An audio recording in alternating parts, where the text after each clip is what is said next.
Physics में सबसे important होता है इंट्यूशन, खासकर तब जब हम मैकेनिक्स पढ़ते हैं। और रोटेशनल मैकेनिक्स के लिए यह तो और भी ज्यादा इंपॉर्टेंट है। रोटेशनल मैकेनिक्स में अगर आपका इंट्यूशन या कॉमन सेंस जो भी कह लें, वो अगर काफी ग्रोन अप नहीं होता है तो चीजों को समझना, एसिमुलेट कर पाना बड़ा मुश्किल होता है। इसीलिए इसे one of the toughest chapters कहा जाता है मैकेनिक्स का। तो मैं कोशिश करूंगा मैकेनिक्स के इस पार्ट में, रोटेशनल मैकेनिक्स में, चीजों को थोड़ा ज्यादा इंटरैक्टिव रखने का, और ताकि चीजें आप कॉमन सेंस के साथ ज्यादा समझे, आपका जो इंट्यूशन है वो ज्यादा ग्रो करे। और मैं कोशिश करूंगा कि मैथमेटिकल टर्म्स जितने भी हैं उसे कम से कम यूज करने का और उसे लेट से लेट इंट्रोड्यूस करने का। आई होप कि आपको तरीका पसंद आएगा। तो चलिए आगे बढ़ते हैं। मुझे इस ऑब्जेक्ट को घुमाना है, रोटेट करवाना है, तो मैंने इस पे लगा दिया फोर्स। तो हमें लग सकता है कि फोर्स ये रिस्पॉन्सिबल होता है रोटेशन के लिए, लेकिन अगर वही फोर्स, उतना ही फोर्स मैं यहां पर लगाऊं तो रोटेट नहीं किया। चलिए और एक बार देखते हैं। यहां पर लगाया तो रोटेट नहीं किया, लेकिन वही फोर्स जब मैं यहां पर अप्लाई करता हूं तो ये रोटेट करता है। इसका मतलब सिर्फ और सिर्फ अप्लाइड फोर्स ये रोटेशन के लिए रिस्पॉन्सिबल नहीं है। यहां फोर्स अप्लाई करें तो ये रोटेट नहीं करेगा, लेकिन यहां अप्लाई करें तो रोटेट करेगा। हो क्या रहा है देखें, जब भी ये रोटेट करता है तो ये एक्सिस एक बना के रोटेट करता है। इसका ये होता है एक्सिस।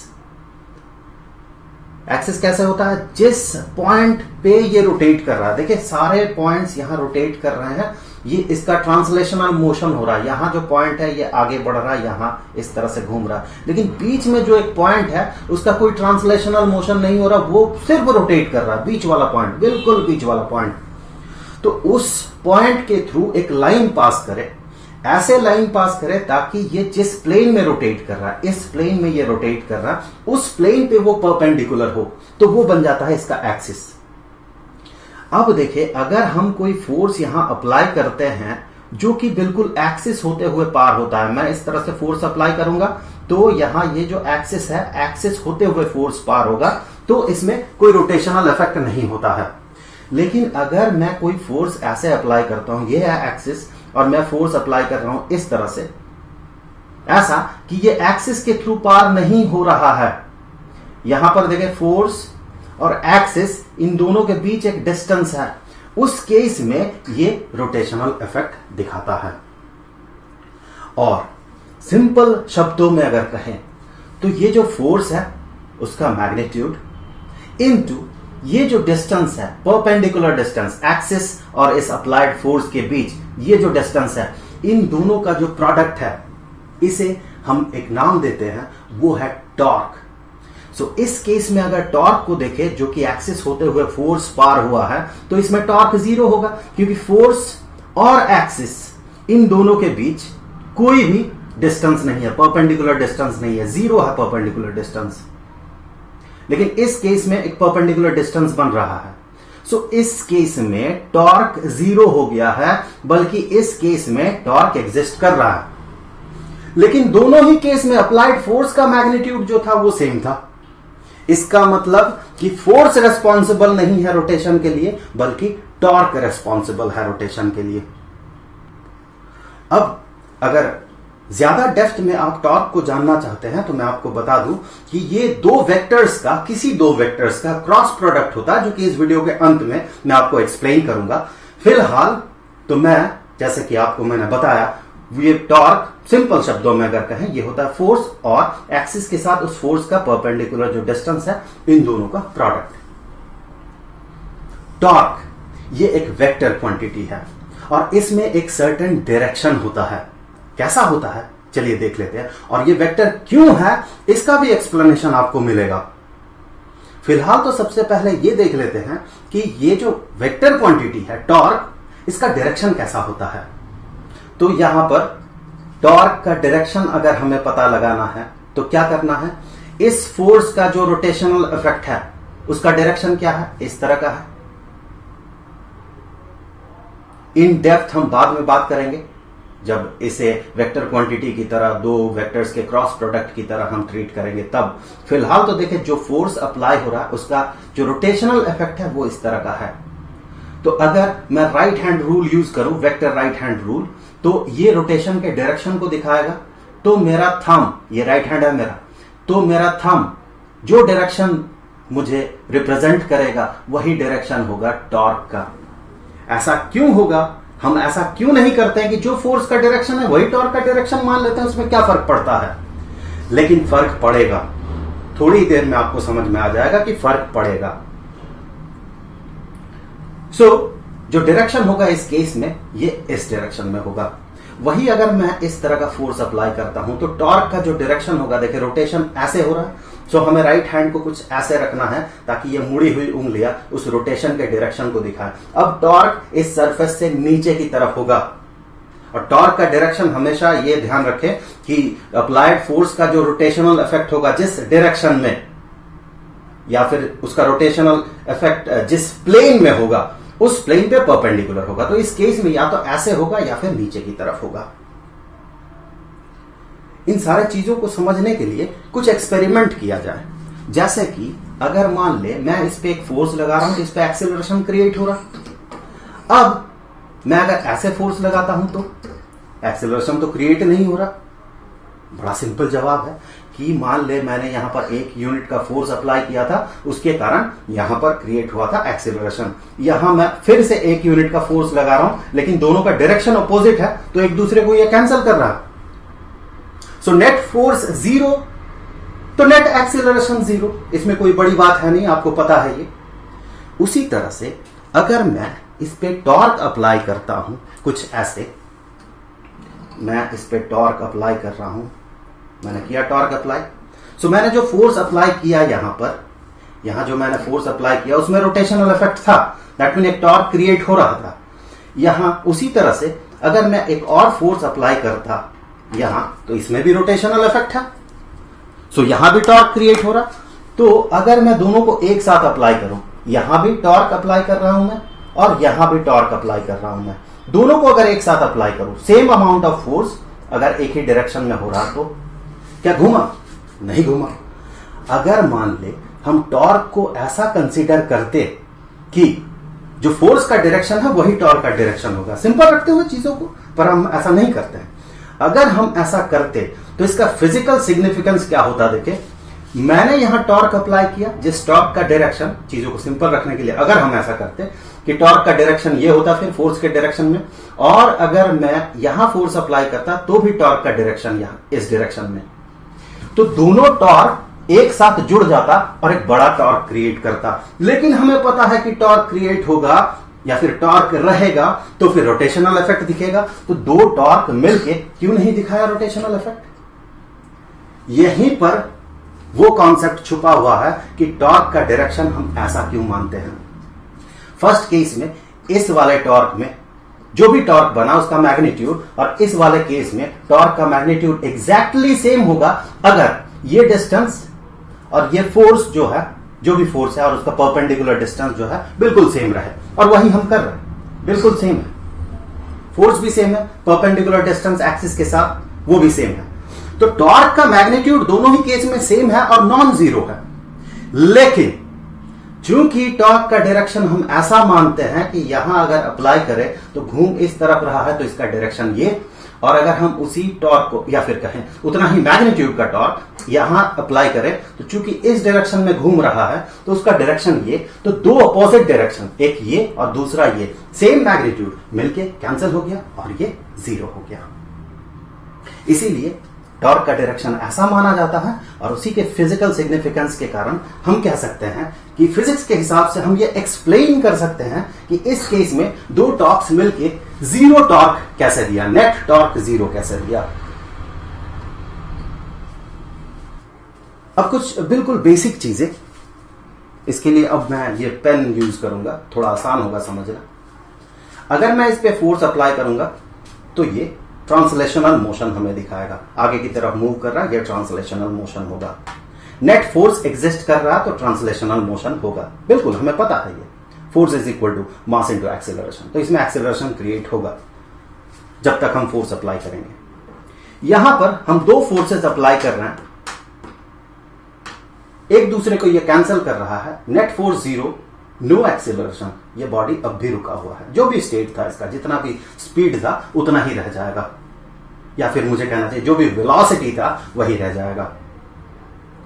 अब देखिए नेट फोर्स तो 0 है, उसी नेट फोर्स 0 को अगर हम कुछ ऐसे अप्लाई करते हैं तो क्या होगा। यहां पर फोर्स का जो पोजीशन है वो हमने बदल दिया। नेट फोर्स अब भी 0 था, सेम अमाउंट ऑफ फोर्स इसी बॉडी पे अप्लाई हुआ, तो नेट फोर्स अब भी 0 था, लेकिन ये घूम गया। इसमें कोई ट्रांसलेशनल मोशन नहीं हुआ, ये आगे की तरफ नहीं बढ़ा, बल्कि ये दो सेम अमाउंट ऑफ फोर्स और सेंटर से, जो भी इसका एक्सिस होगा, इसका सेंटर ऑफ मास इसका एक्सिस होगा, एक्सिस से सेम डिस्टेंस दूर है, तो ये ऐसे रोटेट करने लगेगा। इसका कोई ट्रांसलेशनल मोशन नहीं होगा। दो फोर्स हम ऐसे अगर अप्लाई करते हैं तो इसमें ट्रांसलेशनल मोशन होगा। अब चीजों को एक बार देख लेते हैं क्या हो रहा है एक्चुअली। जब हम एक फोर्स अप्लाई कर रहे हैं उसमें तो एक्सप्लेन करने की जरूरत नहीं है। जब हम दो फोर्सेस अप्लाई कर रहे हैं इस तरह से, तो यहां पर देखें नेट फोर्स कुछ एग्जिस्ट कर रहा है। अगर ये F है, ये F है, तो 2F का फोर्स यहां अप्लाई हुआ, लेकिन नेट टॉर्क 0 हो गया। एक टॉर्क ऊपर की तरफ, दूसरा टॉर्क नीचे की तरफ, दोनों टॉर्क ने एक दूसरे को कैंसिल कर दिया और रोटेशनल मोशन 0 हो गया। यहां पर देखें दो फोर्सेस एक दूसरे को कैंसिल करेंगे तो फोर्स 0 है, लेकिन टॉर्क अब ये इधर और ये भी चूंकि इस डायरेक्शन में रोटेट कर रहा है तो ये भी इधर, तो दोनों टॉर्क मिलकर एक बड़ा टॉर्क क्रिएट करेगा और ये रोटेट करने लगेगा, जबकि इसमें कोई ट्रांसलेशनल मोशन नहीं होगा। क्यों? क्योंकि नेट फोर्स वो 0 है। अब हम एक ऐसा सिचुएशन क्रिएट करेंगे जहां पर नेट फोर्स भी रहेगा और नेट टॉर्क भी रहेगा। हाँ, एक केस मैं भूल गया था, ये जब दो फोर्सेस इस तरह से अप्लाई हो रहे हैं तो नेट टॉर्क भी 0 है और नेट फोर्स भी 0 है। नेट फोर्स तो 0 हो गया, कैंसिल हो गया, और ये भी 0 टॉर्क बना रहा है, ये भी 0 टॉर्क बना रहा है, तो नेट टॉर्क ये हो गया 0। तो इसीलिए रोटेट भी नहीं करेगा और ट्रांसलेशनल मोशन भी नहीं होगा। इस केस में भी नेट टॉर्क 0 होगा, नेट फोर्स 0 होगा। क्यों? क्योंकि ये रोटेट करना चाहता है इस डायरेक्शन में और ये रोटेट करना चाहता है सेम अमाउंट ऑफ रोटेशन इस डायरेक्शन में।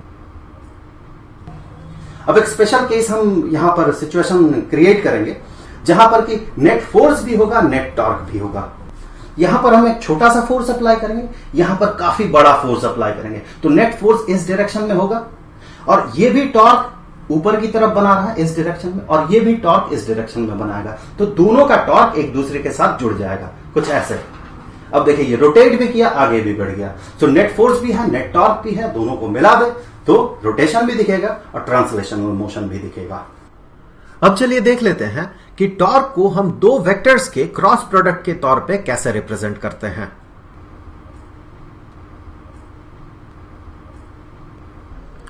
तो यहां पर देखिए ये ऑब्जेक्ट है जिसे हम घुमाने वाले हैं, हम इस पे फोर्स अप्लाई करेंगे और ये इस डायरेक्शन में रोटेट करेगा। ऊपर से देखें तो एंटी क्लॉकवाइज रोटेट करेगा और ये रोटेट करेगा इस पॉइंट के थ्रू, तो एक्सिस इसका कुछ ऐसा बनेगा, ये होगा एक्सिस, टेबल पे नॉर्मल होगा और टॉर्क का भी डायरेक्शन इधर बनेगा, हम जिस तरह का फोर्स अप्लाई करेंगे उससे।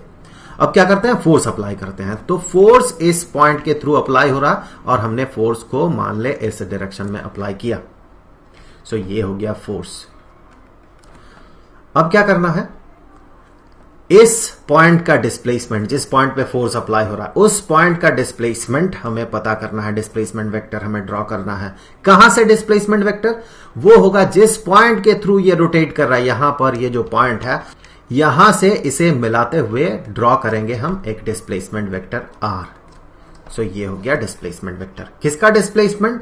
फोर्स जिस पॉइंट में एक्ट कर रहा है उस पॉइंट का डिस्प्लेसमेंट। कहां से डिस्प्लेसमेंट? जिस पॉइंट के थ्रू ये ऑब्जेक्ट रोटेट कर रहा है।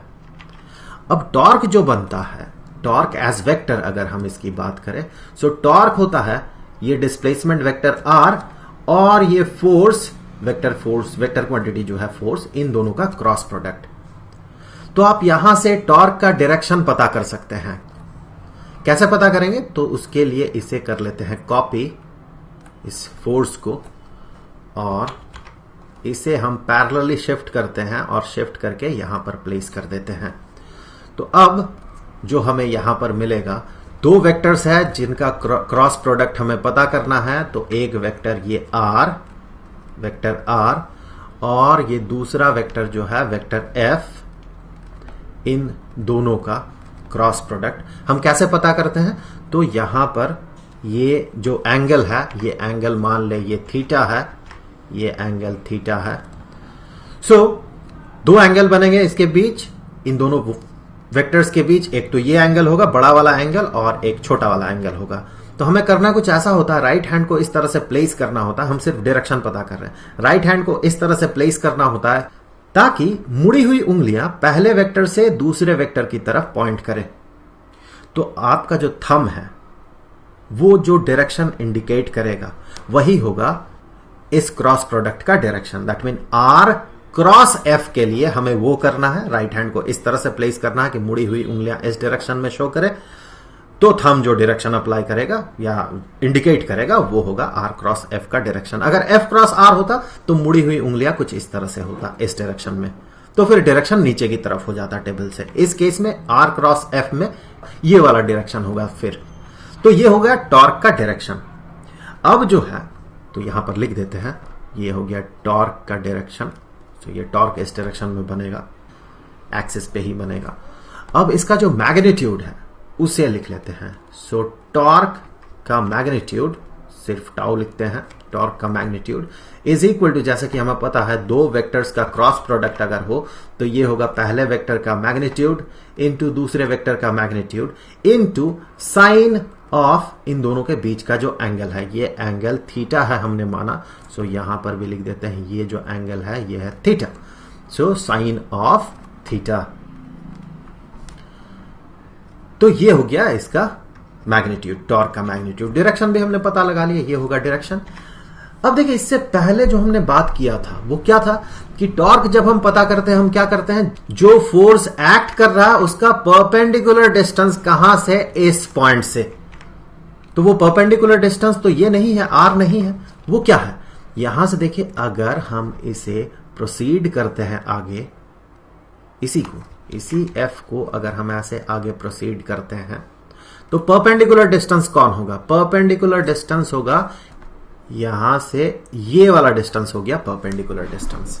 चलिए इस परपेंडिकुलर डिस्टेंस को एक नाम दे देते हैं, ये परपेंडिकुलर डिस्टेंस है डी। तो हमने ये पढ़ा था कि टॉर्क जो होगा, टॉर्क का मैग्नीट्यूड जो होगा, हमारे प्रीवियस नॉलेज के हिसाब से हम कहेंगे वो होगा एफ इंटू डी। ये होगा टॉर्क का मैग्नीट्यूड, हमने ये पढ़ा था इससे पहले। लेकिन यहां तो कुछ और ही है टॉर्क का मैग्नीट्यूड। अगर आप इन दोनों को कंपेयर करें तो आप पाएंगे ये टर्म जो है ये एग्जैक्टली सेम है इसकी। कैसे? यहां पर मैं इसे थोड़ा बदल के लिख रहा हूं। पहले एफ को लिख दूं, फिर R into sine of theta को लिखूं। यहां पर R into sine of theta ये डी के बराबर हो जाएगा। कैसे होगा? उसके लिए यहां पर अगर देखें तो ये और ये दोनों लाइन पैरेलल है। मैं फिर से दिखा दूं, ये लाइन जो है और ये लाइन एक दूसरे के साथ पैरेलल है, क्योंकि हमने इसी एफ को पैरेलली शिफ्ट किया था। यहां पर दोनों पैरेलल है। अब जैसे ये दोनों पैरेलल है तो ये वाला जो एंगल है थीटा, तो ये वाला एंगल भी बनेगा थीटा। अब आप देखिए यहां पर ये तो आर है।